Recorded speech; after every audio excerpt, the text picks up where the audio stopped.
Друзья, приветствую вас. Вечерний обзор. Давайте рассмотрим, какие события происходили сегодня на рынках и что ждать, каких движений по основным ключевым активам сегодня на вечерней сессии. Так, давайте к календарику перейдем. Сегодня по Германии вышла статистика, индекс делового климата IFO. Но здесь как бы статистика вышла не ICE, а значительно меньше, порядка 1%, чем прогнозировалось, и в том числе меньше предыдущего значения, поэтому достаточно негативный момент. Здесь смотрите, что получается. Вот был в марте провал очень резкий, понятное дело, там локдаун, коронавирус, эпидемия, все первый раз. Потом произошел отскок, но сейчас все равно этот показатель находится, к сожалению, в нисходящем тренде. Это говорит о том, что восстановление экономики и ожидание от того, как все это будет происходить, оно недостаточно позитивное. Так, сегодня ЕЦБ делал ряд заявлений, будут делать значительный упор на развитие зеленых технологий, финансирование инвестпроектов и производств, связанных с зелеными технологиями и с изменением используемой энергии, то есть уйти от ископаемых источников энергии и полностью перейти на зеленые источники энергии. Цель благая. В принципе, она может вполне перестроить экономику и позволить избавиться от последствий кризиса, который возник. Но здесь есть один очень скользкий момент. Они борются с выбросами СО2, а на самом деле, как показывает практика, незначительное изменение активности на Солнце, оно в значительно большей степени влияет на температуру поверхности Земли, чем выбросы СО2 даже за несколько лет. Вот, поэтому с экономической точки зрения и с точки зрения развития системы они предпринимают правильные действия, с точки зрения прекращения роста среднегодовой температуры на планете. Я считаю, что эти действия, они не столь эффективны, и в любой момент они могут, скажем так, появиться более серьезный фактор, который нейтрализует все усилия, все устремления по поводу снижения выброса углекислого газа. Так, но если переходить к российской повестке, здесь масса, конечно, моментов, которые связаны с выступлениями, которые были на выходных. Но на что я хотел обратить внимание? На самом деле там говорит, что вот там Навальный инициировал санкции, от которых теперь ужас-ужас будет, это не совсем правильно. То есть то, что происходит, это всего лишь событие-инициатор. На самом деле хворост давно высушен. Проблем в экономике очень много. То, что произошло, падение цен на энергоносители и объем их продаж, это запустило цепочку событий негативных, которые постепенно будут одна за другой раскрываться в самое ближайшее время. Вот. Сейчас мы стоим, с моей точки зрения, в самом начале этого пути, и в течение 2021 года мы увидим, как эти сбои начнут то один, то другой в нашей стране, в России, проявлять одно за другим себя. В мире тоже вполне может быть метастабильная ситуация и обвал. Я думаю, что в апреле это может произойти. Я об этом неоднократно говорил. Но риски России, они значительно выше, чем риски мирового какого-то финансового кризиса и коллапса. То есть здесь надо понимать, что помимо санкций очень много напряжения в системе накопилось, которое просто ищет, что послужит событием-инициатором. Так, друзья, давайте перейдем к графикам. ВИКС, индекс волатильности, страха, ужаса. Смотрите, сегодня он показал рост, и сегодня он поколол 25. Вот это не очень хороший момент, потому что это говорит о том, что здесь начинается колебательное движение, у которого тренд будет наверх. Ну и рост волатильности, это, соответственно, создает ситуацию, когда в любой момент рынки могут поплыть вниз. Вот, пока ничего вроде бы страшного не произошло. Если будет закрытие выше 25, 25,5, это неприятно. И в целом, пока вот это все движение, оно может происходить в рамках консолидации, которая заканчивается где-то на 26-27. Но, судя по тому движению, которое на прошлой неделе сформировалось, которое сегодня произошло, здесь есть ряд признаков, которые указывают на то, что движение вверх, оно, скорее всего, в ближайшее время разовьется. Так, немецкий индекс DAX, сегодня он падает, но действительно там негативный момент по Германии. Но опять же, смотрите, здесь вот этот дневной таймфрейм, пока мы не пробили 13500.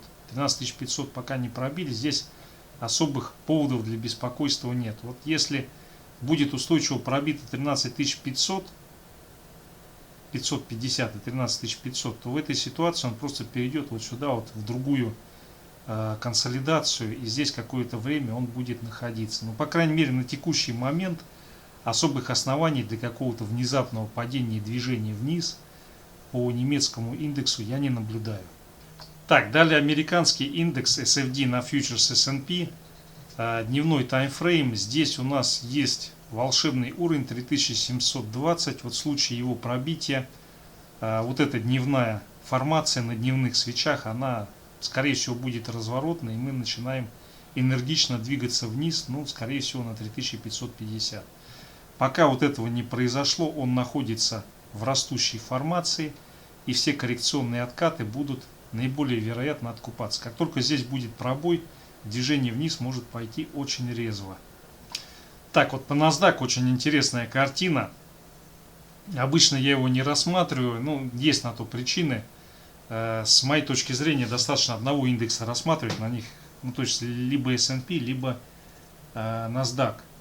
S&P компромиссный вариант, я поэтому все-таки чаще рассматриваю именно S&P.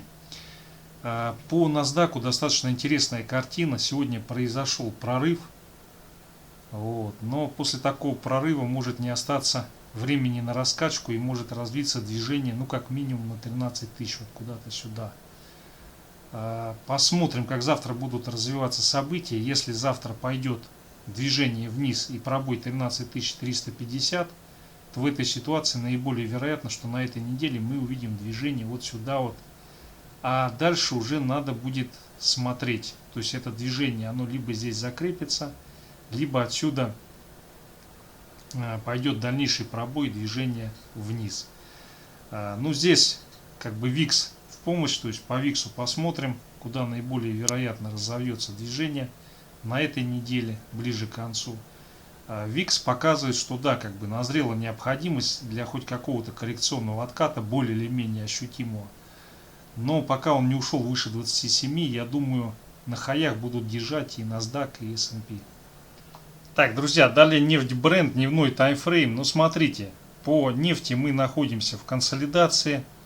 Здесь все будет определять, в какую сторону пойдет пробой. Вот если мы в ближайшее время получаем пробой 54,2, то здесь, скорее всего, разовьется коррекционный откат, цель которого будет 51, 55, 51,6. Вот вернуться вот сюда, вот к этому значению.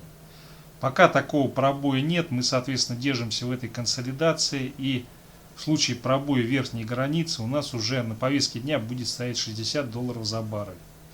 Так, ну вот переходя к часовому таймфрейму, здесь либо сегодня до конца вечерней сессии, либо завтра утром наиболее вероятно движение, цель 55.8, 55.9, вот сюда, вот в этот диапазон. Это движение не разовьется в том случае, если сейчас возникает коррекционный откат и будет тестирование 55,2, 55,23, вот этого диапазона. В этой ситуации мы пойдем ниже тестировать 54,5. Вот. Но здесь больше факторов указывает на то, что разовьется движение сначала сюда, в район 55,8, 55,9. И в случае закрепления следующая цель движения будет тестирование 56,4 и потом попытка пробить 56,7. Вот. Но сегодня такого не будет. Сегодня, скорее всего, мы куда-то сюда сходим и отскочим. И вот в этом диапазоне наиболее вероятно сегодня до конца дня движение. Так, далее золото, 4-часовой таймфрейм. Но здесь у нас до среды по золоту наиболее вероятен боковик 1870 верхняя граница, нижняя граница 1842.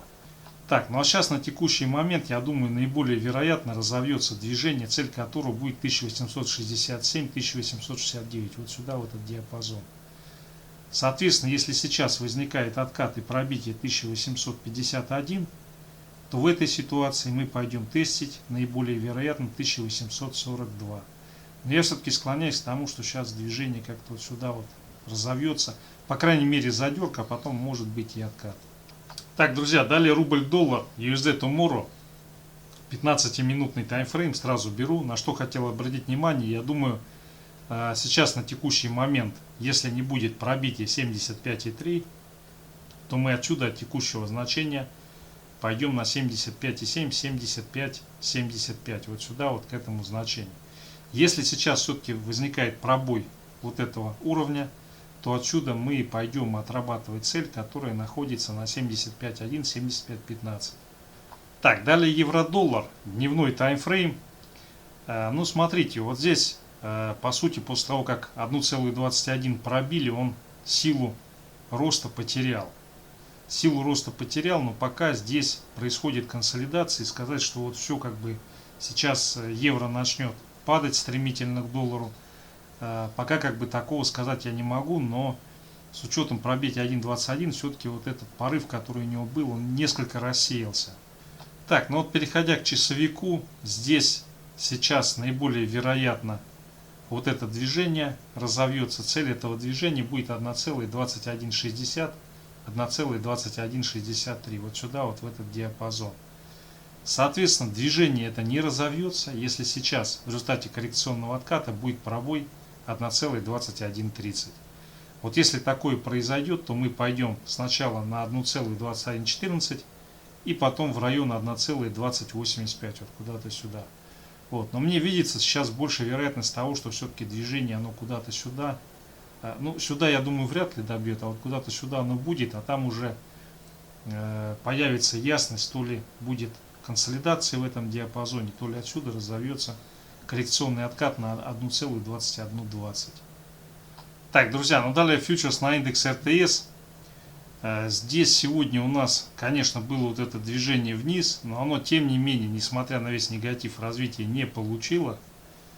То есть даже 140 тысяч не пробили. И поэтому сейчас вот здесь либо будет консолидация движения в диапазоне 142 тысячи, 140 500. Вот, или же даже прямо, возможно, сегодня будет пробито вот это значение и будет движение. Цель этого движения сходить на 142 800, 143 вот сюда, куда-то в этот диапазон.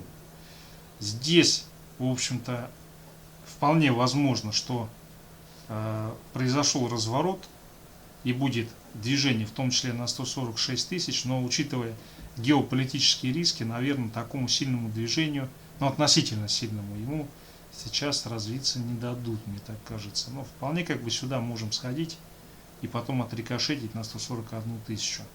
Сегодня, я думаю, мы все-таки вот сюда куда-то наверх пойдем.